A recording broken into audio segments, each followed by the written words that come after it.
どうも、明智ピロシキです。タワーナップです。お願いします。今回解説するキャラクターはシルバーです。出たシルバーだ。大変お待たせいたしました。はいはい。というのも、このソニックキャラクター解説シリーズ、このキャラ解説動画見たいですみたいな要望コメントってちらほら来るんですけど、はいはいはい。シルバー解説お願いしますっていう声が圧倒的に多かった。圧倒的に。ずっと前から多かった。そうなんだ。ね。それだけシルバー気になっている、知りたい人が多いっていうことですよね。実際シルバーはシリーズでも人気キャラだと思います。あと多分なんですけど、シルバーの設定、ここよくわかんないなとか、全体的にシルバーってよくわかんないな、思ってる人が多いんじゃないかなと。わかりにくいキャラでもあると。はいはい。過去に明け玉で今更聞けないソニトークっていう、配信の企画をやっているんですけども、質問を募ってね、それに答えるというやつだったんですが、シルバー関連の質問がいっちゃん多かったです。確かに多かったな、シルバーは。明智としてもね、シルバーってソニックシリーズでもトップクラスに設定分かりにくいな、実態がつかめないなっていうキャラだと思ってます。なるほど。それなりにソニックシリーズ詳しいファンでもシルバーの設定を把握するのには相当苦戦してるはずです。何を隠そう明智もそうでした。そうなんだ。明智をもってしてもシルバーは難易度高め。高めです。なるほど。シルバーほど解説しがいがあるキャラはそうそういませんから、はいはい。気合も入りますわ。いいね。ちなみにですね、シルバーのデビューは2006年の12月ということで、生誕20周年が近づいている。そういうことか。なるほど。はい。近いうちにシルバーにスポットが当たる日が来るのではないかと、界隈もざわついてるんですね。はいはい。なので今のうちにシルバーのこれまでを振り返って、シルバーの大活躍に全力で乗っかれる準備を万全にしておこうじゃないかと。なるほど。ことですよね。そういうことですね。この動画を見れば、あなたもシルバーマスターになれることを間違いなし。ぜひ最後までご視聴ください。はい、お願いします。我々、あけたまチャンネルでは、ソニックがもっと面白くなるをテーマに、ソニック歴20年以上のオタクが解説、考察、ゲーム実況などいろいろ投稿しております。ソニックに興味がある方は、ぜひチャンネル登録をお願いします。今回の動画の構成を先にお伝えしておきます。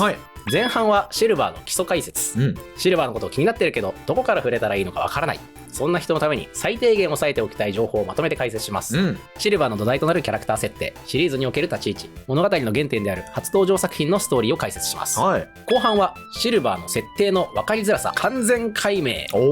シルバーの設定は時期や作品ごとに微妙に異なってまして、実は現在進行形で変化し続けてます。そうなんだ。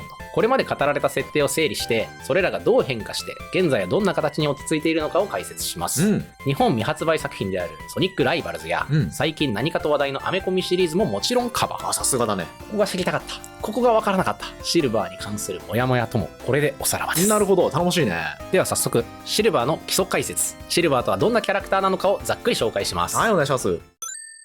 フルネームはシルバーザ・ヘッジホッグ。種族はハリネズミです。ハリネズミだ。14歳、男性です。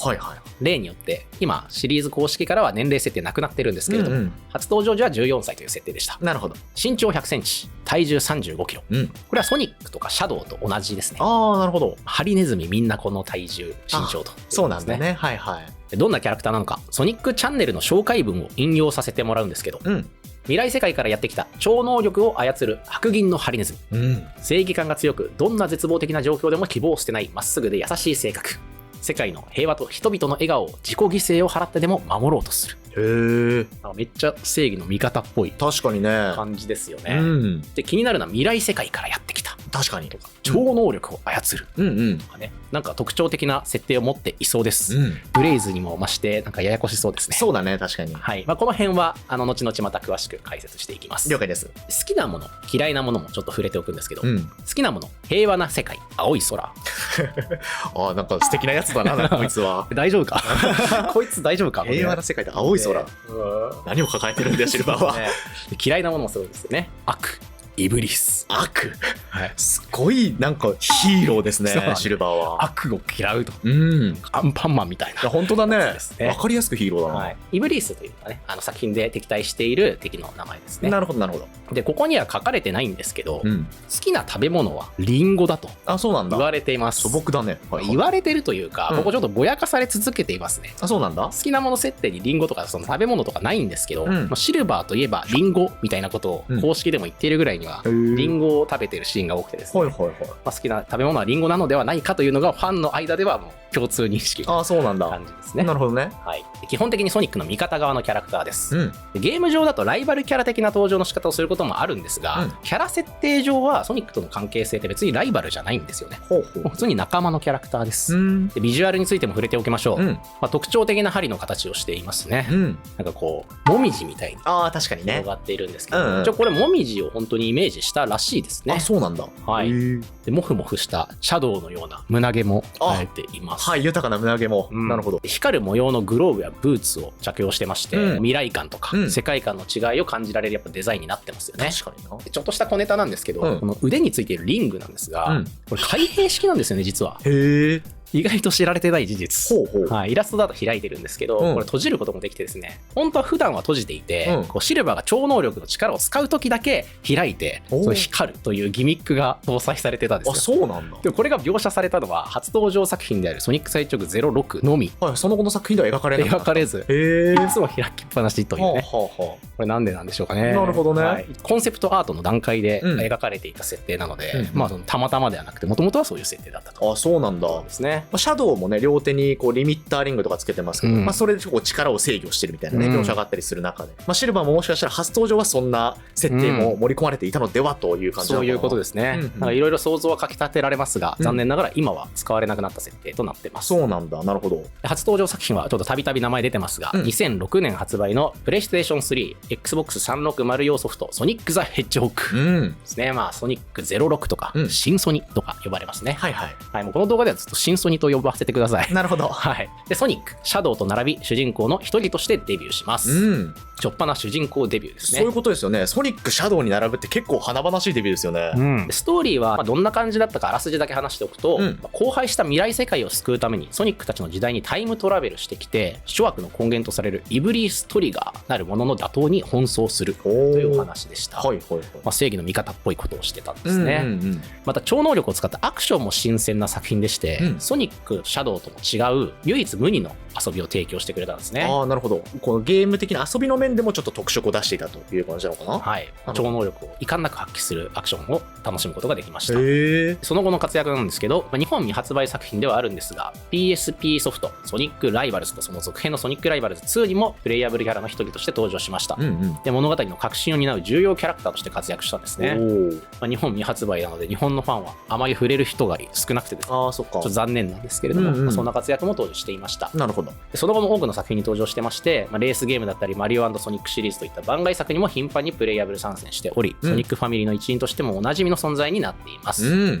ちなみにシルバーはソニックやシャドウと同じくハリネズミのキャラクターということで、この3人を合わせた三神とか三ハリという呼び名がファンの間で親しまれていまして、シルバーは単なるソニックファミリーの一人ではなくて、第3のハリネズミ、第3の主人公として特別視する向きもありますね。なるほどな。確かになんかこう3個1というか、3人一緒になってるファンアートとかもよくタイムラインとかで散見されますんで、三神っていうパッケージでこうファンの間で親しまれてるっていうのが結構あると。そうなんですよね。ただ実情としては出演機会こそ多いんですが、数いるゲストキャラの一人にもついてまして、新ソニで見せた第3のハリネズミみたいな輝きを思うとかなり寂しい扱いにはなってしまってるんですよね。もっと活躍できるはずなのに、彼の物語をもう一度見たい、そんな風にこの状況にやきもきしてるファンも少なくないんではないでしょうか。なるほどね。ちょっとこうくすぶりがちというか、そういう状況になってると。そうですね。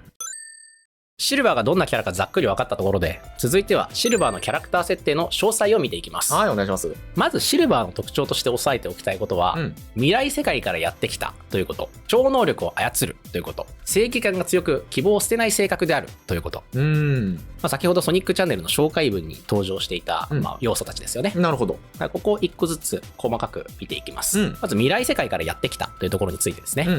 シルバーはソニックたちの生きる時代からおよそ200年後の未来からタイムトラベルしてきているんですね。作品によって若干のばらつきとかもあったりするんですけど、基本的に200年後と言われますね。で、初登場の新ソニではその200年後の未来というのは崩壊した未来でした。ただその後の作品では平和になった未来が描かれることもあります。あ、そうなんだ。作品によってシルバーの住んでる未来って違うんですよ。で、タイムトラベルの目的とか方法も作品によって様々違ってまして、大抵は未来世界が何らかの危機に見舞われて、その危機の原因を取り除こうということでタイムトラベルしてきます。最近では世界が危機に瀕すると現れる謎のポータルを通って移動することが多いと説明されています。ほう、謎のポータル。謎のポータル。謎です。謎なんだ。はい。はいはい、これ以上言えることがない。ああ、何なんだろうね。はい。ただまあ、その自分でタイムトラベルするんじゃなくて、もうシルバーの預かり知らぬところから現れるポータルを通ってソニックたちの世界に来ることもあるという説明がされており、シルバーの意思で自由に移動できるわけではないみたいなことも言われています。ああ、そういうことなのか。はい。未来からやってくるっていう設定は一貫してるんですけど、その未来に関する状態とか、その未来に行くための方法とか、そのあたりって結構ふわっとしている。なるほど。ということを一応理解しておいてください。了解です。続いて超能力について。シルバーが使う超能力はサイコキネシス、念動力ですね。周囲のものを持ち上げたり敵の動きを止めることができます。持ち上げたものを投げたり、敵が撃ってきた弾丸とかエネルギー弾をこうハッと受け止めて逆に投げ返すっていう、かっこいい、めちゃめちゃかっこいいですよね。サイコスマッシュっていう技なんですけど、これがシルバーの一番得意技ですね。そうなんだ。この力を使って初登場作の新ソニではですね、ソニックと戦うことになるシーンがあるんですが、ソニックを封殺します。ソニック負けちゃうってこと？はい。あ、そうなんだ。無駄だっていうセリフでサイコキネシスを使ってソニックを空中で固めてポーンと放り投げて、文字通り手玉に取る状態と。ああ、なるほど。いうことで、ソニックも浮かされちゃうとね、走れないしっていうので、サイコキネシスが圧倒した瞬間だったわけだ。そうですね。なるほど。無駄だっていうのがもうシルバーのトラウマゼリフとしてね、プレイヤーの耳にこびりついてることでしょう。そうなんだ。はい。単独の戦闘能力ではおそらくシリーズトップクラスなのではないかと言われているほどです。応用能力として空中浮遊レビテートという技も使います。空中も飛べちゃうんですよね。スキーにサイコキネシスを使って。そうか、飛行できるんだ。シルバーってハゲネズミキャラにしては珍しく走る速度って平凡なんですけど、あ、そうなんだ。レビテート中はめちゃめちゃ速く動けます。ああ、そういうこと。はいはい。ゲーム中だとレビテートも遅いんですけど、なるほど。一応ムービーシーとかだとめちゃめちゃ素早く動いてるし、見られますね。はいはい。さらにゲームではパワーアップアイテムという、技を増やすアイテムみたいなものがありまして、ショックブレスレットというアイテムを装備すると周囲に電磁波を発生させて敵を麻痺させるサイコショックという技が使えたり、疾風の心というのを装備すると、瞬間移動するテレポダッシュが使えたり、どんどん超能力が強化されていくんですね。そうなん。はいはいはい。サイコショックに至ってはもうゲームバランス崩壊するレベルで強いですね。ああ、もうチート級の強力な技になってる。周りの敵が麻痺してみんなって動けなくなってるところをサイコキネシスで持ち上げてひょいひょいひょいひょいって投げてもう全滅みたいな。相当強いね、じゃあ。相当強いですね。なるほど。シルバーが超能力を使用しているときは体にエメラルドグリーンの光のオーラをまといます。超能力の対象もオーラで光りますね。でこの超能力の原理って特に説明されたことはないんですけど、一応こう集中力が必要だというふうに言われていて、でこう重たいものを持ったりしている時っていうのは、物理的な痛みと疲労を伴うらしいです。だからずっと持ち上げてたりすると痛いらしい。あ、そうなの。でシルバーの精神力と結びついているとも言われていて、シルバーの精神が不安定な時は出力も落ちるし、シルバーがめちゃめちゃやる気になっている時はすごいパワーになるみたいなことらしいですね。なるほど。一応ゲームシステム的な部分ではあるんですが、リングだったり、ライトコアっていう敵から出てくるアイテムだったり、カオスドライブとかもそうかなで回復することができますね。ちなみにこのライトコアっていうのは、新ソニの舞台であるソレアナ公国、ソレアナ公国ってエネルギー大国でもあるんですけど、あ、そうなんだ。そこのエネルギー会社リムライト社が開発したクリーンエネルギーということらしいんですが、なぜかそれでシルバーはエネルギー回復ができるということで。なるほど。飲むのかな。わかんないね。いや、ライトコアなんかちょっと丸いフワーっとしたものだから飲むってことはないんじゃないかな。どうやって回復するのか気になりますけどね。なるほどね。そのアイテムによって回復もできるということですね。でソニックチャンネルでシルバーの紹介のとこに、何かを守ることに関しては強い力を発揮すると書かれてるんですよ。これ急に現れた文言で。というのも2025年にソニックチャンネルがリニューアルしまして、キャラクター紹介文とかもすごく加筆されたり修正されたりしたんですけど、そこでこの文章が突如現れたですね。あ、そうなんだ。それまだなかった文章。そうですね。何かを守ることに関しては強い力を発揮する。これは何を意図しているのかっていうのが正直ピンとこないんですが、シルバーはですね、バリアの能力っていうのが一応ありまして、新ソニの時点で使ったりすることってあんまりないんですけど、その後壁紙カバーストーリーっていう、うんソニックチャンネルで公開されていたミニ小説みたいなものだったりとかで、こうバリアを使ってるシーンっていうのがあってへえ。なんかシルバーとバリアっていうのはすごく結びつけたいらしいです。ああ、そうなんだ。はいだからこれはゲームとかの描写より先に説明文としてお出しされたので、は今後なんかこういうことがゲームとかでも描かれるのかなみたいな感じですよね。あ。シルバーはこの先何かを守るかもしれないっていう。そうなんですこれちょっと押さえておこうっていうことね。はい、そうですね。はいはいは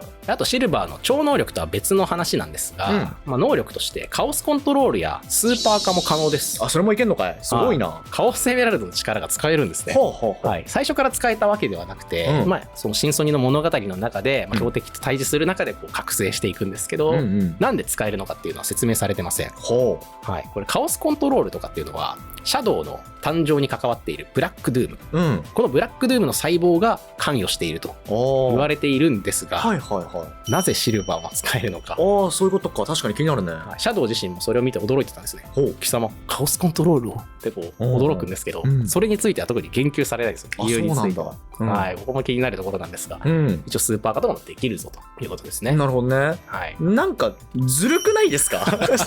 ベースとしてサイキックっていうめちゃめちゃ強力なチート能力を持ってるのに、その上でカオスコントロール、ましてスーパー化も可能ってちょっとやりすぎちゃってるなっていうか、ブレイズ解説の時もめちゃめちゃ設定盛りすぎちゃってないかっていう話ありましたけど、シルバーもなんか似たような雰囲気ありますね。そうだな。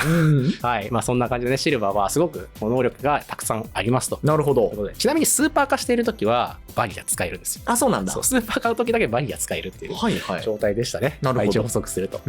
ちょっとシルバーのキャラクター設定から脱線するんですけど、超能力に関するトリビアとして一つ紹介したい話があります。シルバーはゲームコンセプトありきで生まれたキャラクターなんですよ。ほう。というと？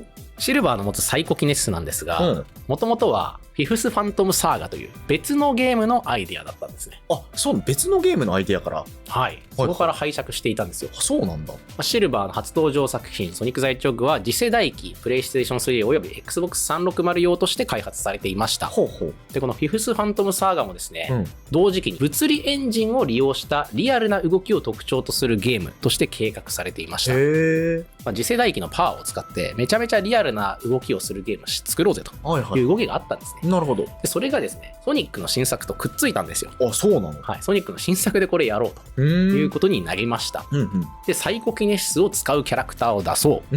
でそのキャラクターはじゃあ SF とか宇宙っぽいキャラクターがいいですよね。じゃあ未来から来たハリネズミっていうのはどうですかということでシルバーというキャラクターが形作られていくんですよ。そうなんだ。最初はサイコキネシスなんですよ。はい。だからシルバーのキャラクターっていうのは、サイコキネシスを使ったゲームプレイありき、この超能力ありきで作られたキャラクターだったんですね。なるほどね。始まりはサイコキネシスだったってことね。そうなんです。なるほど。そういう意味でもシルバーと超能力サイコキネシスは切り離せない関係だったんですね。なるほどね。あのゲームをプレイした人も独特のゲームプレイってシルバーの印象と強く結びついてると思うんですよ。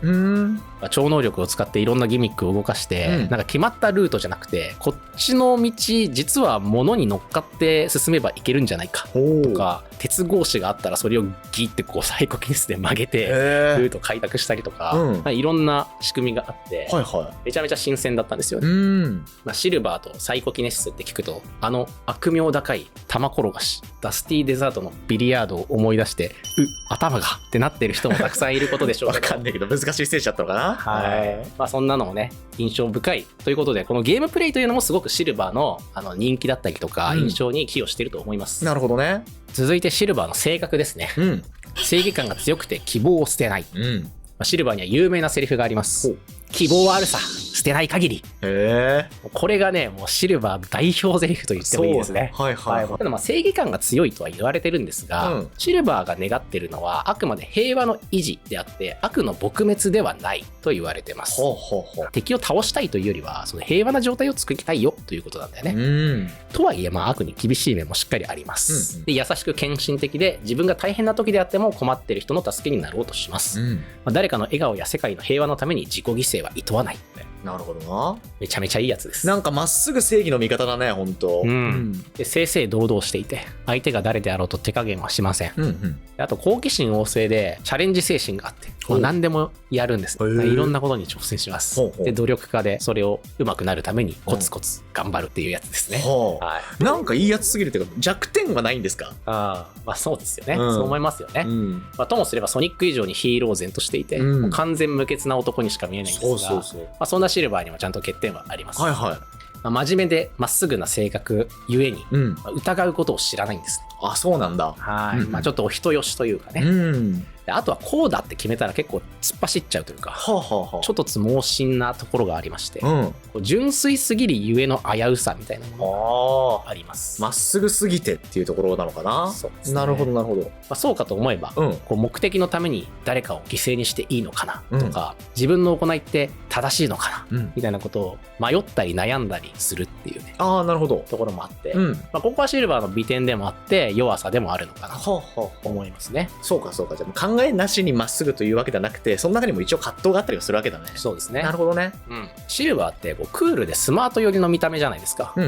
ん、確かに。ただ言動は意外とアグレッシブでほう。 「行くぜ!」とか「あんたやるな!」とあんか「畜生をおお。滅ぼしてやる!」滅ぼしてやる。いろんなセリフあるんですけど、そうなんだ。はいはいはい。はいこんな感じですよ。印象確かにちょとしてはっとね、こうスマートでクールな言動なのかと思いきや、意外とこうなんか熱さもほとばしってるような。うん、熱い男なんですよね。なるほど。でよく言えば飾らないフランクな感じで、まあ、悪く言えばちょっとそやでうんうん荒っぽい感じもあります。なるほど。ちなみに一人称は俺でうん。二人称はあんた。あんたなんだね。はい、さっきあんた出ましたけど、はあはこれもねシルバーのちょっと特徴ですよね。あんた。あんたなんですよね。あはい、でちょっと担当声優情報をここで挟むんですけど、うん担当声優は小野 D こと小野大輔さんですね。出た。もうほらみんな大好き。はい、もはや説明不要、うんまあ、黒執事のセバスチャン・ミカエリスや、うんジョジョの奇妙な冒険空城城太郎など、うん大人気声優です。間違いないね。はい、シルバーはこの声で好きになった人も多いと思いますね。なるほどな。もう真相のシルバーってオノディさんがデビュー間もない頃なのであ、そうなんだ。初々しいというか、はいはいはい初期の演技が見られるということでちあーょっと貴重ですよね。なるほどねそういう意味でも、はいはいこの声がめちゃめちゃ魅力的です、うんうん。でキャラクターの性格に戻るんですけど、うん。まあ、ソニックとシャドウのいがみ合いに呆れたりだのうんなん。かこうソニックに相談したけどソニックがシャドウとレースしなきゃいけねえからなみたいな感じでもうなんか全然聞いてくれなくてうん。あんたに相談した俺がバカだったよあ、みたいそうなんだ。ことを言ってたり、はいはいこうなんか常識人っぽいポジションを取ることもあるんですけど、うんうんシルバーも大概浮世離れしてるというか、ほう。いやお前も常識人ではないけどなっていう気がしていまあ、す。そうなんだ。突っ込みずらしてるけど、お前も大概だぞみたいな。っていう気はしてますね。なるほど。はい、例えばですけどこうなんか迫り来る危険があったとして、うんそれをなんかシルバーは未来から来たから知ってたんですよね。うんうん。でこう人を助けるために俺は未来から来たから分かるんだみたいなことをこう言っちゃって、はいはい。めちゃめちゃ痛い人みたいになってはいはいはいはいてそれじゃダメだろみたいなことをなるほどね逆にソニックからこう突っ込まれたりもしてます。はい直接言ってもね、信じてもらえないでしょっていう話だからね。はい、とかね、まあ、ソニックたちとこう掛け合いしてる中でこう冗談とか言われても、まあ、真剣に受け取っちゃってそうなのかみたいな感じで、はいはい。まあ、全然冗談も通じなかったりしあ、ますそういうことだね。ははい、あとおしゃれとか色恋にはもうとことん無頓着です。ほう。はい、もう自分の見た目がいいことに気づいていないというあ無自覚イケメンなところがありましあ、て、厄介だね。はいなるほど。これは異世界大喜利というこれもソニックチャンネルで行われた企画でうん。描かれたストーリーなんですけど、うんソニックのキャラクターがいろんなコスチュームに変化していくっていう、うんなんかパラレルワールドみたいなのを描いたストーリーになってるんですが、はいはい。シルバーがそこでアイススケートの選手とか、うんウェイターとかの衣装に変化するんですよ。へはい、でそのアイススケートのパートナーだったエリス公女と、まあ、一緒にこうランチをしてた時に、うんこうウェイターの姿で現れるんですねシルバーが。でそのウェイターの衣装似合ってるねって言われて、うん今度はその格好でスケートしたらいいんじゃないみたいなことを言われるんだけど、うん。なんでだこんな格好動きづらいだろみたいな普通にね。感じでめちゃめちゃもうマジレスしてて、はあはそれを見てたエミーがシルバー全く分かってないわねみたいなシーンがあったりあなど、あちょっとおとぼけキャラみたいなところもあります、なるほどね。見た目にも無頓着だったりとか、そういう天然な部分もあると。ということなんですよ。はいはいはい。まあ、なんかちょっと人間臭さ出てきましたよね。あーでもここになんかいい味出てますね。はい、まあ、正義の味方っていうね魅力もありながら、うんなんかこういうちょっとドジっぽかったりとか、うんちょっと未熟だったりする部分もあるっていうのがね、うんうんやっぱりこうシルバーを応援したくなるポイントなんじゃないかとなるほどね思います。。はいはい。でそんなシルバーとは特に関係が深いキャラクターとしてブレイズがいます。ブレイズとはもう相棒のような関係で、多くの作品で一緒に登場することが多いですね。作品によっては師匠と弟子みたいな、ブレイズが師匠でシルバーが弟子みたいな関係だったり、ブレイズがお姉さんでシルバーが弟みたいな関係で、結構こうブレイズからいろいろ教わるよみたいなシーンもあったりしますね。2人とも真面目でストイックなところがあったり、不思議な力を持ってたりとか、ソニックの世界からしたら、異世界から来たものということでも共通点が多いので、そっか。そういうところでも気が合う仲なのかもしれないですね。なるほどね。最後にですね、シルバーに関してよくある質問について答えておこうと思います。了解です。これはなんかもうトリビアですね。シルバーは未来から来たと言われていますが、誰かの子孫なんですか？なるほど。という質問ですね。気になるね。はい。これはいろんな人が気になっていると思います。ハリネズミということで、ソニックやシャドウ、エミとも関係があるキャラクターなんじゃないかと思われてまして、カオスエメラルドも使えるし、確かに。シャドウの胸毛怪しいぞ。そういうこととか。あとはかなりメタ的な話なんですけど、シルバーがソニックと暗黒の騎士というゲームで、ガラハットという円卓の騎士として登場するんですね。でシャドウも円卓の騎士のランスロットというキャラクターで登場するんですよ。でこのランスロットとガラハットっていうのは暗黒の騎士のモチーフ元になったアーサー王伝説ですね。ここでは親子関係にあります。そうなんだ。ランスロットがお父さん、息子がガラハットなんですね。シルバーをわざわざガラハットにしたっていうことは、みたいなことでちょっとめちゃめちゃ匂わせるやんってなってたんですが、結論を言うとシャドウの子孫ではありません。違うんだ。はい。ここはもう飯塚 P により明言されております。じゃあ間違いないね。なるほど。飯塚 P。そこを明らかにしたんかい。そうか。かなり関連性ありそうに聞こえましたけどね。そうなんですよ。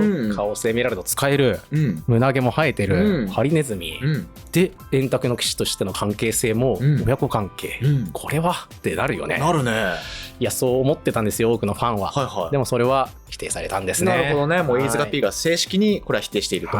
ただそこで否定されたのはシャドウの子孫ではないということだけでした。そうなんだ。ということは、まだソニック、エミ可能性は残っているんじゃないかということですよね。これはもう謎です。まだ解き明かされてはない。シルバーが誰の子孫なのかっていうことはもう明かされてないです。なるほど。ただシャドウの子孫ではないということは一応飯塚 P 曰く言われておりますね。そうなんだ。でもう一つ、これはちょっとニッチな話なんですが、アメコミのシルバー性格違くないという質問ですね。これそうなんですよ。そうなんだ。性格が結構違います。欧米ではアメコミを中心として、シルバーがヒーローへの憧れを持つ若者という描写のされ方をするんですね。もう表情も幼くて無邪気に描かれがちです。めちゃめちゃニコニコキャピキャピしてます。で性格面としても騙されやすく早とちりして失敗しがちで未熟でナイーブみたいな、ちょっと負の側面がめちゃめちゃ強調されてまして、なんかシルバーまだまだやなみたいな感じで描かれています。だいぶ違うんですよね。ゲームよりも未熟なキャラとして描かれてる感じだ。そうなんですよ。なるほど。ただこのアメコミの方も、近年になってくると、ゲーム版の、日本でも親しみのあるシルバーの性格にだんだんとシフトしてきているので、この幼いシルバーが描かれたのは初期の頃だけということにはなりますね。そうなんだ。なのでそれを知らずにアメコミを読んだ方は、シルバーなんか性格違くないと思ったと思います。これはただそういうアメコミの事情です。特に理由はないです。そうなんだね。ということでした。ではシルバーの基礎解説の最後に、新ソニのストーリー解説をしたいと思います。新ソニ。シルバーというキャラクターを知る上で、新ソニのストーリーはもう避けて通れないです。シルバーのキャラクター性、今紹介してきましたけど、ほぼほぼこの新ソニでもう形作られてるんですよね。そうなんだ。明智に言わせればシルバーは新ソニが9割。書籍みたいな言い方しましたけど、もうこの作品を知らないとシルバーを知ってるとは言えません。逆にここさえ知ってればシルバーについて知ってますよと言ってもいいんじゃないかというレベルで詰まってます。なのでここからストーリー解説するんですが、1から100まで解説することはちょっと今回はしません。一応ダイジェスト形式で全体的な流れを見るんですが、主に見たいのはシルバーの性格とかどういうキャラクターとして描かれていたのかなということですね。ここにちょっと注目しながら、ダイジェストをお送りしたいと思います。了解です。まずシルバー編はオープニングから素晴らしいですね。そうなんだ。このオープニングムービーめちゃめちゃ好きなんですけど、もう状況説明が完璧です。映像としてももちろん美しいんですけどね、ここの部分はちょっともう実際の映像を見てもらった方が早いかなと思いますので、ちょっとそちらをまずは見ていただければと思います。俺が生まれた時からこの世界は終わっていた。果てしなく続く荒野、晴れることのない空。人々は疲れ果て、希望などどこにもない。なんでこうなったのか、誰に聞いてもわからない。ただ炎が。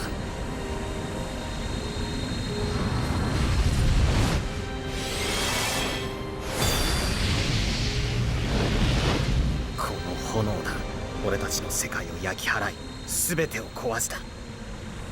何度倒しても蘇る永遠の命を持つエネルギー生命体、炎の最悪、イブリース。シルバブレイズ、どうした？ー、奴がまた出た。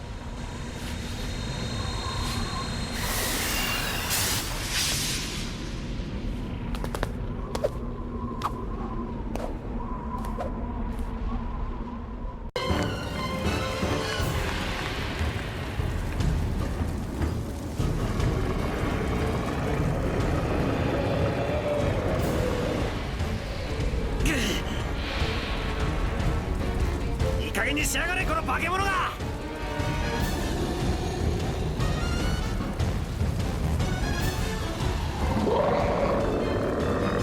ということで見てきましたけど、うん。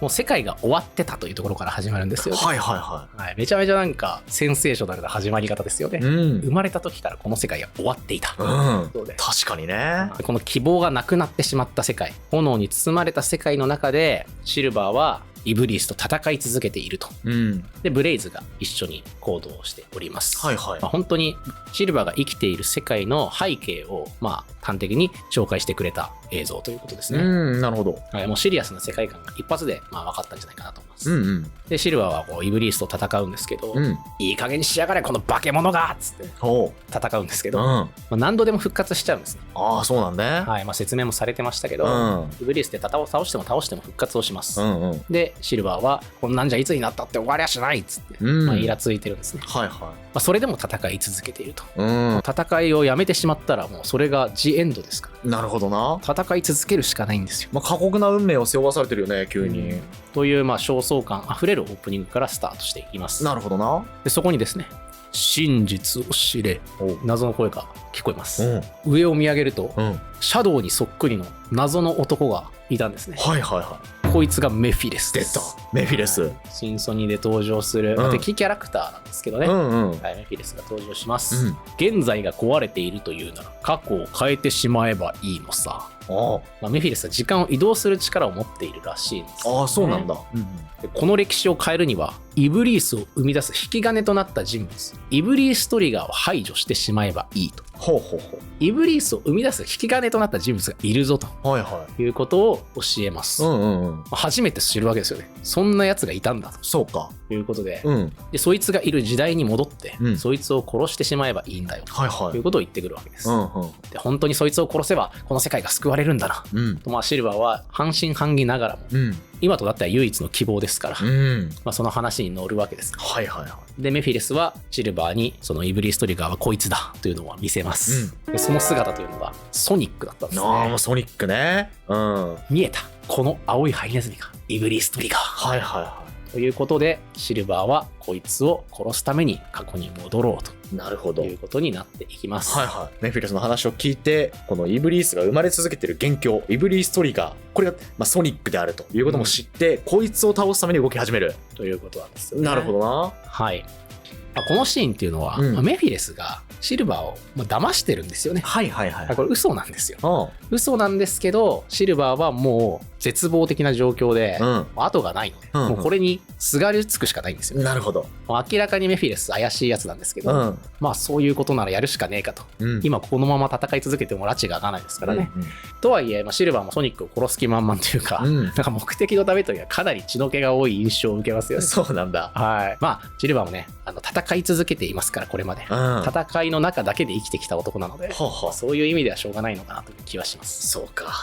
でメフィレスによって過去に送られて、うん。ソニックたちが住む時代にやってきました。うんうん。ただ一緒にいたはずのブレイズとはぐれてしまうんですね。あ、そうなんだ。でシルバーは一人で行動することになります。うんで、探し始めて間もなく、うんソニックらしき姿を発見します。おう。見つけたぞって言ってうん追いかけようとするんですけど、そのシルバーに抱きつく人物がいます。えエミー・ローズ。お華麗に見参。出ました、エミちゃん。はい華麗に見参したエミに、ソニック捕まられてしまいます。シルバーが捕まってしまう。はいはいはいはい。ソニアド2のシャドウと全く同じ状況です、ね。そういうことだよね。ソニックと見間違えて、別のハリネズミに抱きついちゃうエミちゃん。はい。なるほどこれがまた繰り返されるわけです、ね。はいはいはい。で、やだ、ソニックじゃないなりまして。人違いでしたと。はい。シルバーは探してる人を見失っちゃったということになるんですよ。んうんうん。で、それを、自分のせいだということで、エミは少し負い目に感じて、じあーゃあ一緒に探してあげると言って、なるほど。エミと一緒にソニック探しを手伝うことになる。ああ、おあつらい向きではあるね。うんただ、なし崩し的にエミのソニック探しにも付き合うことになるんですね。あ、そうなんだ。はい。お互いが探してる人物がソニックだっていうことは分かってないんですけど、はいはいはい。でも結果的に同じ人物を探すことになるんです。そういうことか。はい。そんなシルバーとエミの珍道中始まります。うん。で、シルバーは何やってんだ俺はって言いながらも付き合うというね。ああ、優しい男だよ。ことですね。はい。そんな中、砂漠に立ち寄るんですけど、もうすごく空が綺麗に晴れ渡ってるんですね。うん。そこを見上げてシルバーが、いいところだな、ここ、とつぶやくわけですよ。エミが、こんな砂漠がと、疑問があります。はいはい。でシルバーは、だって最高じゃないか。空は綺麗だし、人が笑いながら生きてる。おお。こうしみじみと語るんですね。はいはい。シルバーのいた世界は空は青くないんだよね。そうですね。はあはあは青空を見たことがないんですよ。本当の青空っていうのはあ。あ生まれた時から終わってましたかあ。ら。そういうことか。はい、初めて見る青空の綺麗さにも感動しているわけです。なるほどね。なんてことない砂漠でもシルバーには綺麗に映ってたわけだ。それをエミは不思議そうに眺めると。うん。で、我に書いたシルバーは、行こうぜ、大切な人見つけるんだろおう。イケメン台詞を吐いて、なるほど。一緒にまた冒険に出ると。はいはい。いうシーンがあります。このシーンもすごく重要なシーンというか、うんシルバーっていうのは、今はちょっと心がすさんでしまっているというか、うん。切羽詰まった状況なので殺すみたいなこと言ってますけど、うん本当は青空を見て感動するような心を持った人物なんだよですね。なるほどね。これを取り戻すために俺は戦うっていう、決意を新たにしたシーンですね。うん。でようやくシルバーはソニックを見つけます。うんイブリストリガーだと思ってるわけですけうん。どね。はいはい。ソニックはソニックで、エリス王女という新ソニの舞台になっているソレアナ国の王女様と一緒に行動していました。うんそっちはそっちでエッグマンと一悶着あったんですね。うん。でその二人で歩いていたところに、シルバーはためらいなく攻撃を仕掛けます。おエリス王女もいるのにエ。リスごと攻撃を仕掛けまおす。ためらいがないね。はい。ためらいないです。お未来世界のために貴様をここで撃つ。うん。やる気満々ですね。なるほど。で、戦いが始まるんですけど、うんサイコキネスを駆使して、うん無駄だで、おソニックを封殺します。ここで、そうか、ソニックが敗北するというか、はい。もう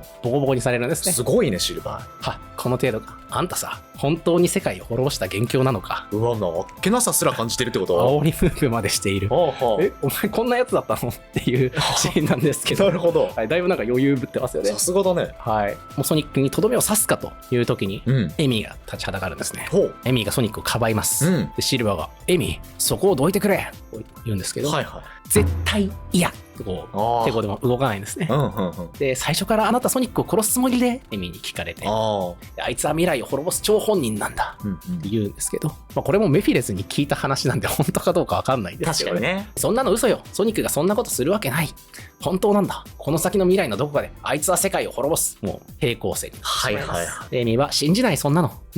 もしもそんなことになったって、世界とソニックのどっちかなら、私はソニックを選ぶ。ああ、エミちゃん。覚悟のセリフを見て、すごいね。さすがのシルバーもちょっとひるむんです。ああ。で、ソニックはサンキューエミーっつって、うん。その隙に去っていくと。ほうほうほうほう。窮地を出したわけだ。はいうん。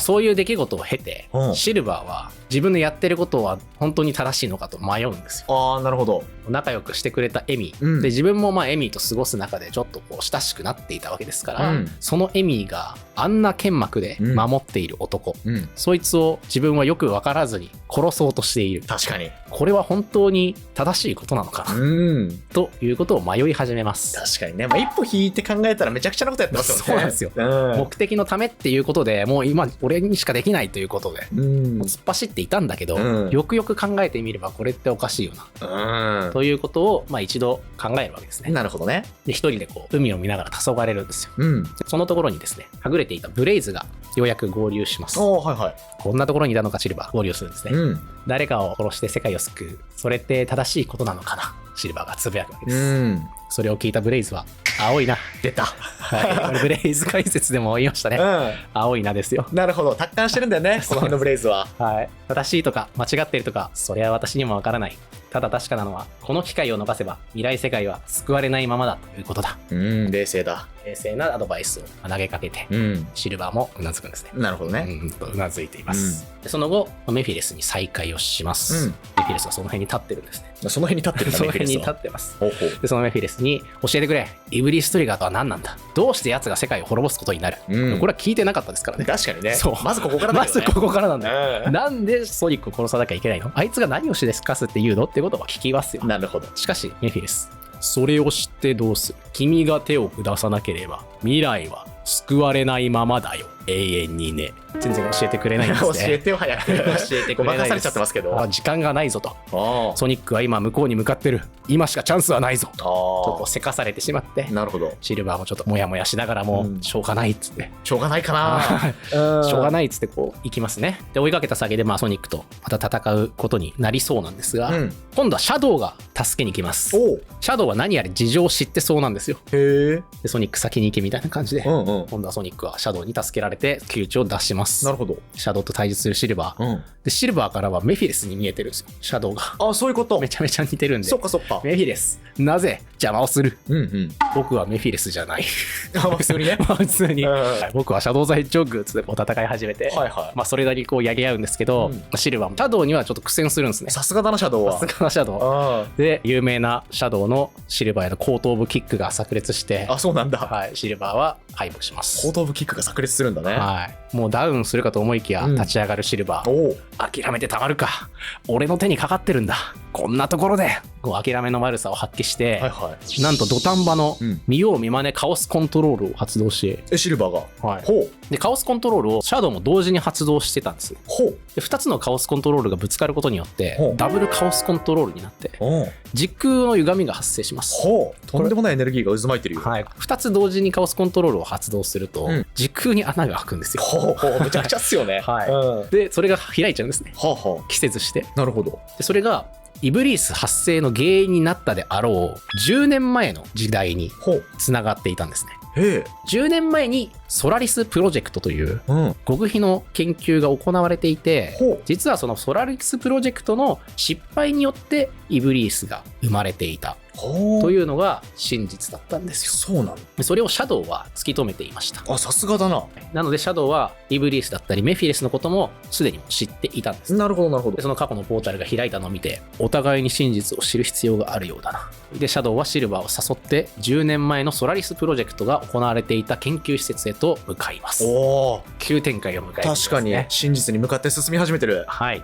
で2人はその研究施設でイブリース誕生のきっかけとメフィレスが何者なのかっていうことを、知ります。おお。イブリースとメフィレスっていうのはもともと一つだったんですよ。え、もともと2つって1つというか、ほう。ソラリスという1つの存在だったんですけど、うん。そのソラリスを利用して無限のエネルギーを生み出そうとした研究が失敗して2つに分かれてしまったんですね。もともとは一つのソラリスというものだった。はい、これがメフィレスとイブリースに分かれた。そうですね。なるほど。でそのイブリースが膨大なエネルギーを持っていますから、うん。その炎の力によって国を滅ぼしかねない状況まで行ってしまいました。ほうほうほう。それをエリスの父親であるソラリス王がエリスの体の中に封印するんですね。イブリースを。イブリースを。ほう。はい。イブリースをエリスの中に封印することによってうん。最悪は免れました。ほうほうほう。でそこにソレアナ広告工場エリスも関わっていたあ、ということがわかるんです。そうなんだ。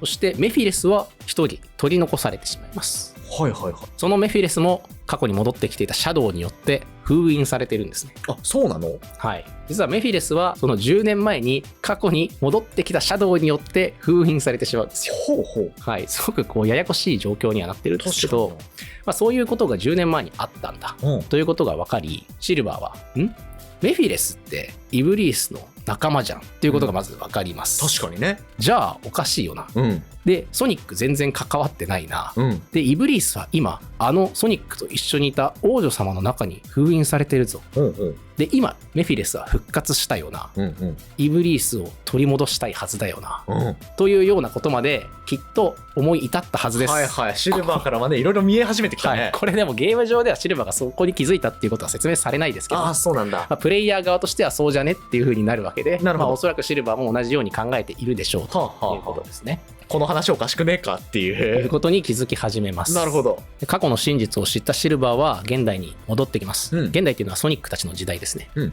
で戻ってくるとちょっと街が騒がしいですよ。うん。何が起きたのかなと思っていたら、エリスがですねエッグマンの脅迫に応じてエッグマンの戦艦に一人向かっているということで街がざわついています。ほう。エッグマンはエリスの中にイブリースが封印されていることを知っているんですね。あ、そうなんだ。だからエリスを欲しいんですよ、はいはいはい。その力を使うために。うん。ということで、そんな取引が行われてしまい、うんエリスは一人でエッグマンの戦艦に向かってました。うん。でソニックはそれを追いかけていきます。おソニックはエリスを助けたいんですね。なるほど。でシルバーも慌ててそれを追いかけます、うん。そうするとソニックがエッグマンのメカに足止めされているところに出くわします、うんうん。でシルバーはそれに助立ちするんですね。おお。でソニックが驚いて、どういう風の吹き回しだ、事情が変わったんだ、あのお姫様を助けたい、うん。でここでソニックとシルバーは和解します。あ、よかった。でそれで2人で協力してエッグマンの戦艦を追いかけるんですが、うん。努力虚しくエッグマンとエリスが乗った戦艦はですね、うん。謎のコントロール不良によりうん。墜落してしまいます。ええそしてー。うん。エリスは命を落としたということになるんですね。ほう。どうなってるの？これはシルバーがいた時代の歴史においても、エリスは事故によって死亡したということになってるんですよ。うん。なるほど。でその事故によって死亡したことで、うん中のイブリースが解放されて炎の最悪が起き、ああ。シルバーの未来は崩壊したみたいなことが実はあってですね、はいはでエリスが死んでしまうということになり、い。うん。ソニックも絶望します、うん。このままだと未来を変えることができない、うん。シルバーも焦るんですが、待て、まだ手がないわけじゃない。彼女があの戦艦に乗せられる前の時間に戻れば助け出せるはずだ。おお。ここでまた過去に戻るという提案をしまして、ソニックとシルバーが今度はダブルカオスコントロールを発動して、ああ。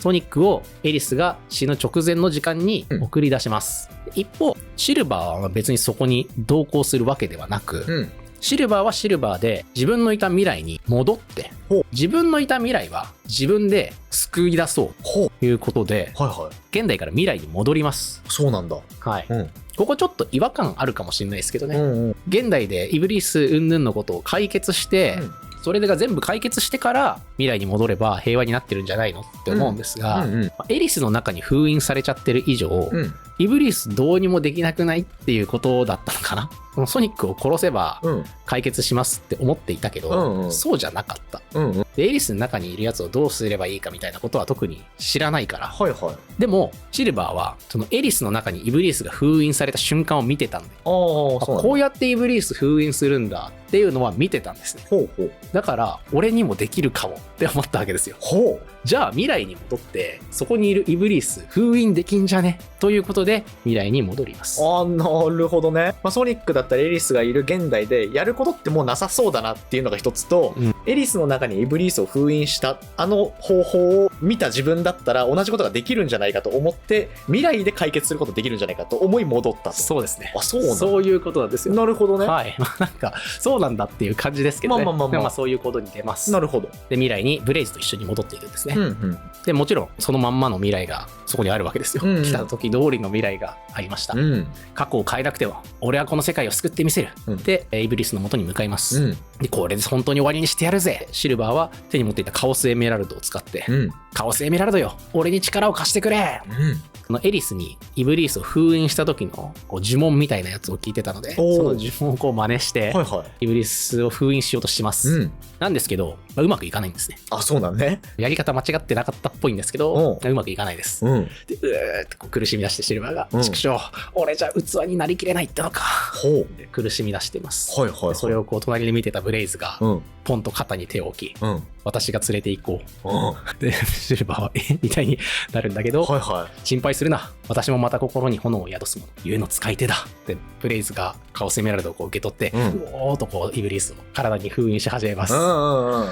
でさあ早く私ごとカオスコントロールで時を止めろ。そして異なる次元へ封印するんだということで、うんブレイズは自分が器になり、その自分ごともう別の世界にイブリースを飛ばすことによって、もう永遠にイブリースがいない世界を作れということをシルバーに頼むんですね。そういうことだよね。これブレイズ解説でもね、同じシーン解説してくれてましたけど、そうブレイズがその役を買って出るってことだよね。そうなんです。うん。ただ、そんな重荷を背負わされるシルバー。そんなことできるわけないだろう。ねえ、ブレイズごとなんてできるわけないんだからね。エリスはね、まだイブリスを中に入れたまま暮らしてるわけじゃないですか。はいはいはい。でもブレイズはもうそれが解決にはならないというか、あもう完全に取り除くためにはもう私ごと飛ばしちゃえとあ、なるほどいうね。ことを言ったわけですね。うんうん。シルバーはそれをためらいます。なかなかやらないんですね。そのカオスコントロールと共同でやらないんですけど、うん。でそれでブレイズはあの時言ったはずだぞ。世界を救う覚悟があるのなら犠牲を厭うな。いやー、冷静すぎるな。ねえ、もうどうしちゃったんですかブレイズさんいやというぐらすごいね、ブレイズ。はい、もう完全に自分を犠牲にして世界を救うということにうんまっすぐですね。うん。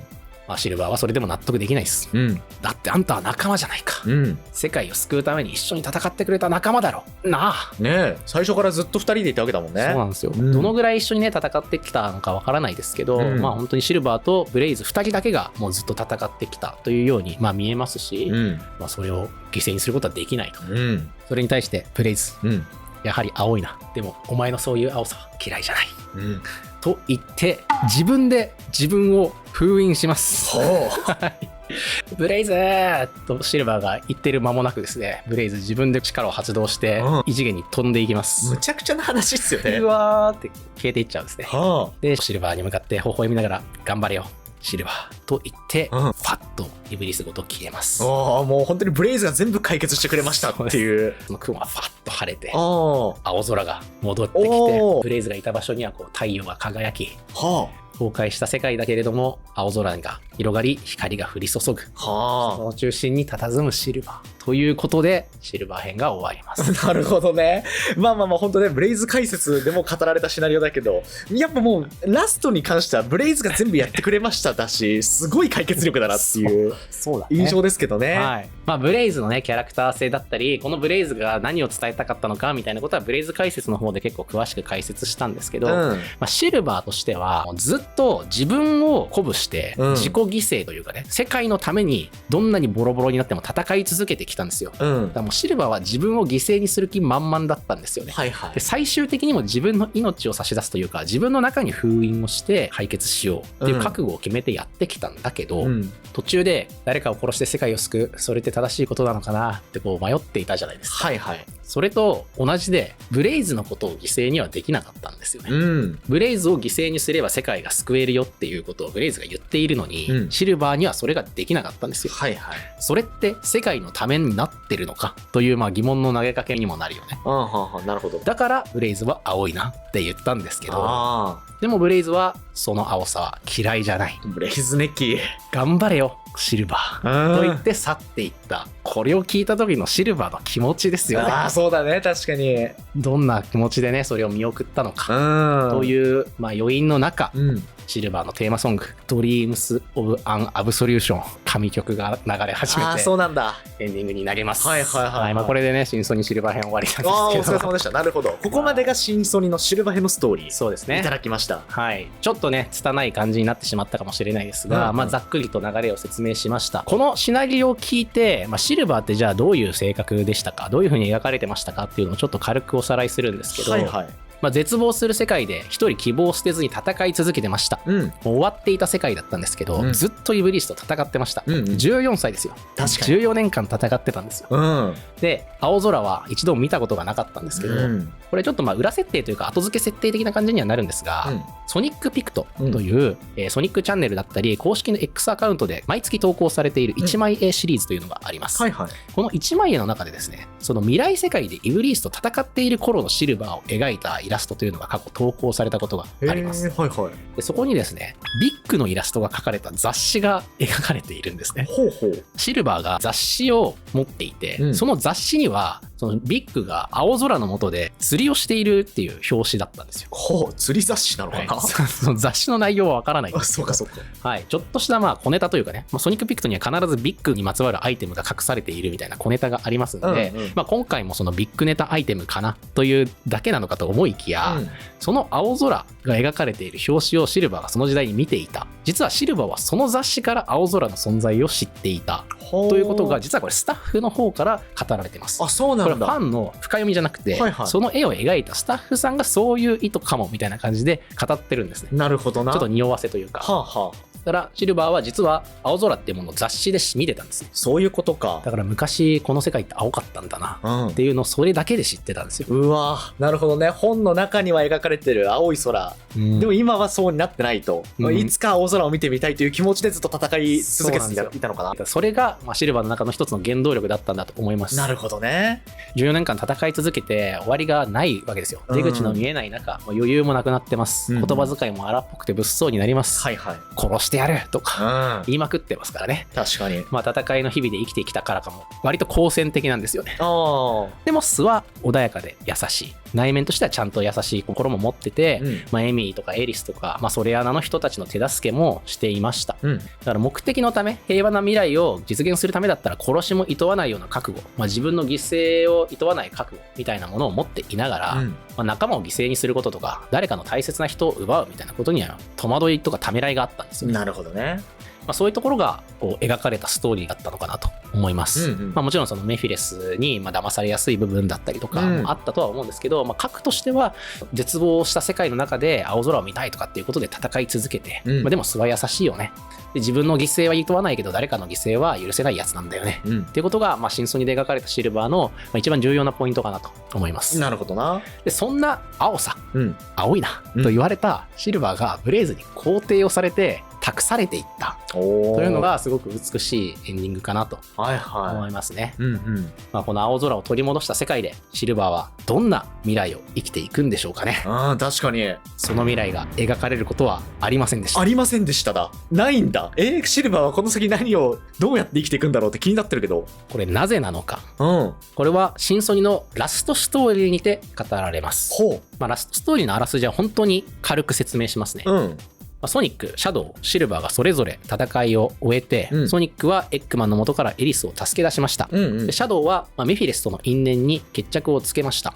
でシルバーは未来世界でブレイズの犠牲を経てイブリースから青空を取り戻しました。というのがそれぞれ描かれたんですが、シャドウと戦ったメフィレスがですね、実はまだ生き残っている。しぶといやつだね。というところから始まります。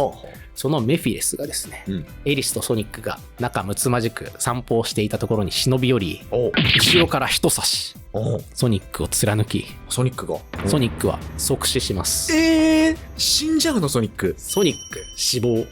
衝撃的な。衝撃的ですね。これはシリーズの中でも相当珍しいんですけど、これはソニックが死んでます。正確に死んでいる。死んでいます、ね。でソニックの死によってエリスは悲しみに飲まれてしまい、涙を流すんですね。その涙がエリスの秘密の一つでして、涙を流すことがトリガーとなり、エリスの中に封印されたイブリスが目覚めてしまいます。実はメフィレスは最初からこれを狙っていたんですよ。ソニックをエリスと仲良くさせ、そのソニックをエリスの目の前で殺すことによって、エリスが悲しみ泣き、その涙がイブリスを呼び覚ますというのがメフィレスの計画だったんですね。エリスをずっと泣かしたかったわけだ。そうなんですよ。でそれによってメフィレスとイブリスは再び一つの姿に戻り、ソラリスが復活します。ソラリスというのはとてつもなく大きなエネルギーを持った超次元生命体と呼ばれていて、もはやもう神のような存在になってしまっています。で全ての時空を歪める力を持っていたソラリスは、シルバーのいる未来も含めて全ての時間を一つにまとめてしまうんですね。原理はよく分かりません。それによってシルバーはみんなと一緒になんか一つの時間という空間に飛ばされてしまいます。だ気づいたらソニックが倒れててでエミーとかもいるみたいな状況に放り出されます。めちゃめちゃ混乱するわけですよ。そうだろうね。でエッグマンもその場に飛ばされてきていて、エッグマンは事情を知ってたんですね。そのソラリスがどういうものかを知っていたので、今こういうことが起きているぞということを説明します。意味が分かんない状態だと思いますけどね。確かにね。事態が飲み込めない中、目の前には倒れるソニック、泣いているエリス、どういう状況なんだという中で、絶望と混乱の渦の中にいます。そんな中シルバーは俺は絶対に諦めない。こんな状況でも奴が過去、現在、未来に存在するっていうんだ。そいつらをまとめて滅ぼしてやるもうやる気満々なんですね。ほソラリスは全ての時間に同時に存在しているので、う。今この目の前にいるソラリスを倒しても、うん。他の時間にソラリスが存在する限り滅ぼすことはできないんだ。無敵すぎるだろ。とんでも設定で、いやこれもう倒せませんよねという状況になるんですけど、うん。シルバーは諦めてません。さすがだな。はい、気持ちだけで立ってます。なるほど。どうしたらいいかっていうのは、あんま考えてないですね、はいはいはい。ただ、シャドウがですね、うん。彼がいたならできたかもしれないなと言っては、ソニックがいたらそれができたかもなみたいな感じのことを言い出すんですね。うん。でシルバーはあんたならできるはずだつってエリスだったらソニックの魂を呼び戻せるはずだっていうアイデアを出します。エリスに頼りすぎてるというか、そんなことできんの？はいできるんじゃないかとおうシルバーは言っているわけですね。はイブリースのことも封印できるほどの器だったんだ。い。うん。ソニックの魂を捕まえるなんてわけないさ。あ、ちょっとわかんないけども、説得力が全然ないけどもさ。はそういうことでみんなが協力してうんカオスエメラルドを集めて、いはカオスエメラルドを集めた奇跡の力とエリスのその器としての力が合わさればい。ほ消えかけているソニックの魂を呼び戻せるんじゃないかと、う。思いを力に変えようぜ、うんうんということをシルバーが言い出すんですね。はいはい。でみんなはその気になってうん。諦めるわけにはいかないよなっつって、その計画を実行します。とにかく諦められないから、はい何かやれることやろうと。はい、そしてソニックが復活し、すごいね。はいいけたいけるもんだね。はい、言ってみるもんだな。はいでソニック、シャドウ、シルバーは3人揃ってスーパー化して、はい。過去現在未来でソラリスをボコしてほう。世界を救いました。あ、それぞれの時間にそれぞれが飛んで、それぞれのソラリスを倒したことで、全ソラリスを倒したことになったっていう。そういうことですね。あ、言い切ったね。はいはいっていう。素晴らしいです。ああ、すごい。なんか、はいまあいいか。ディティールはいいよな。うんうんよかった。なるほど。ソラリスを倒して世界は平和になりました。よかった。はい、というのがラストストーリーで描かれるんですけど、なるほどね。はい、だいぶはしょぎましたので、実際はねちゃんとゲームをプレイするなり、プレイ動画を見るなりして見てください。そうかそうか。ここに収まるものではないからね。そうですね、うんだいぶ雑に話してしまったのは申し訳ないんですが、はいはいそういうことがありましたと。なるほど。でこの後なんですよ、問題は。はいはい。ソラリスは一度退けただけでうん。倒しきってはいません。あ、そうなの？はい、はいはい死なないんですね、ソラリスは。全ての時間に存在するので、ああ過去、現在、未来で3点攻撃しましたけど、うん存在は無限なので、そっか。倒しきれてないんですよ。はあはちょっとこいつらめんどくさいなーって言っていなくなったはいなくなったんですけどほ、倒しきれてないんですね。あ。そうなんだ。倒さなきゃということで、エリス公女とソニックが10年前にタイムトラベルします。うん。ソラリスプロジェクトの時間ですね。あ、なるほど。で事件の元凶になったのは、そのソラリスプロジェクトで力が暴走する前のソラリス。うんうん。これをそもそもなくしちゃえば、ソラリスプロジェクトの暴走もないし、ほう。イブリス、メフィレスに分かれることもないし、うんうん。ソラリス自体が強くなることもないんじゃないっていうことで、そこに戻ってですね、うんうんこのたなびを消そうとするんです。なるほどね。これを消してしまえば、そもそもソラリスっていう存在が生まれることはないから、はいはだからこういうの出来事はなくなると。い。うんうん。悲劇が起こらなくなるぞということで、これしかもうソラリスを倒す方法がないぞとうんい。うことで消しに行きます。なるほど。そうすると、もう本当に何もなかったことになってしまうのでほう、ソニックとエリスが出会ったこと、あシャドウやシルバーが頑張ってきたこの出来事というのうは、ん全てなかったことになるぞあ。はいはいはい。ということなんですね。うんうん。そこで決断を迫られるんですが、うん。世界を救うためにエリスはソラリスの種火を吹き消します。うん。でそれによって歴史改変が起きました。はいはい。ソニックの世界はソラリス、イブリースとメフィレスですね、うん最初から存在しなかった世界線に移行しました。そういうことか。はいはあはソラリスプロジェクト失敗による事故も起こらなかった、シルバーの崩壊した未来へとつながる炎の最悪も起こらなかった。うん。チンソニの出来事は全てなかったことになったんですね。ああ、そうか。ここで、そうか。ソニック、シャドウ、シルバー、それぞれのエピソードも全部なかったことになったわけだ。なかったことになりました、はいはいそれらが起きなかった別の未来に進んでいったんですね。なるほど。はい、世界線ごと移動してますから、はいはい。でチンソニの出来事っていうのはソニックたちの記憶からも消えました。ああ、そうなんだ。はい、もっと正確に言うと、うんソニックたちはチンソニの出来事が起こらなかった歴史を進んだことになったんですよ。なるほどね。記憶が消えたっていうのはその出来事を経験してるけど忘れたみたいなニュアンスになっちゃいますけど、うんうんそうじゃなくてそもそもその出来事が起きなかった歴史を進んでいったということになった。はいはいはいはだからそれが起きたという事実自体がソニックの世界観からなくなったんですね。い。なるほど。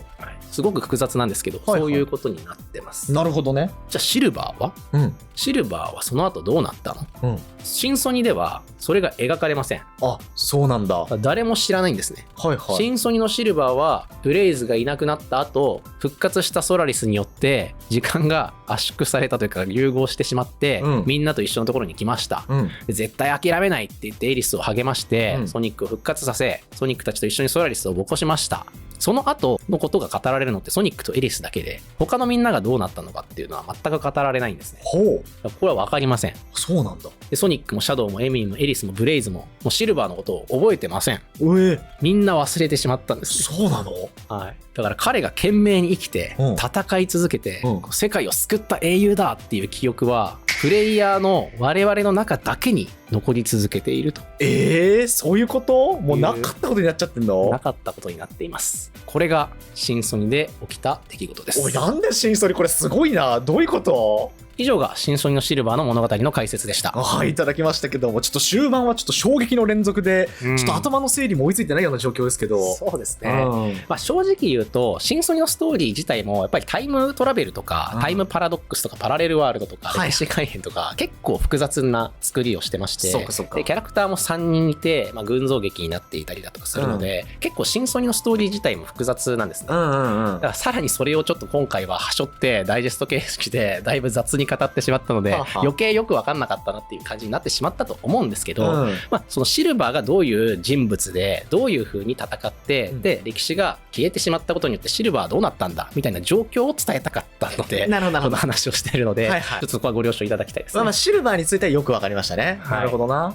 でここまでの話をまとめると、うん。シルバーっていうのは崩壊した未来を救うために未来世界からやってきたキャラです。うん。で超能力を操るキャラです。はいはい。で正義感が強くて希望を捨てないキャラです。うん。まあ、ここまではソニックチャンネルの方でも言ってましたね。うんうん。でこの新ソニの話を受けてですね、うん。まあ、自己犠牲の精神を持ちながら仲間の犠牲は認められないという、うん。ブレイズをして青いなと言っていたこう青さがある。ここも結構重要かなとなるほどね思ってます。うんうん。あとは新ソニの出来事は時系列から消えてしまったうん。ということ。ない歴史になっちゃったってことだそうですよね。ね。ここまで押さえておけばシルバーの基本は理解したと言っていいでしょう。なるほど。まあ、シルバーの持つさまざまな魅力も紹介してきましたが、うんまあ、それらがデビュー作である新ソニのストーリーだったりゲームプレイの中ですごく描かれていたっていうこと、はいはい。まあ、すごくこれが輝きを放っていたんだということが伝わったんじゃないでしょうか。まあ確かにね、まあ、過酷な運命を背負わされているけど、そこにも折れずにずっと諦めずに頑張り続けるっていうキャラクター性も描かれていたし、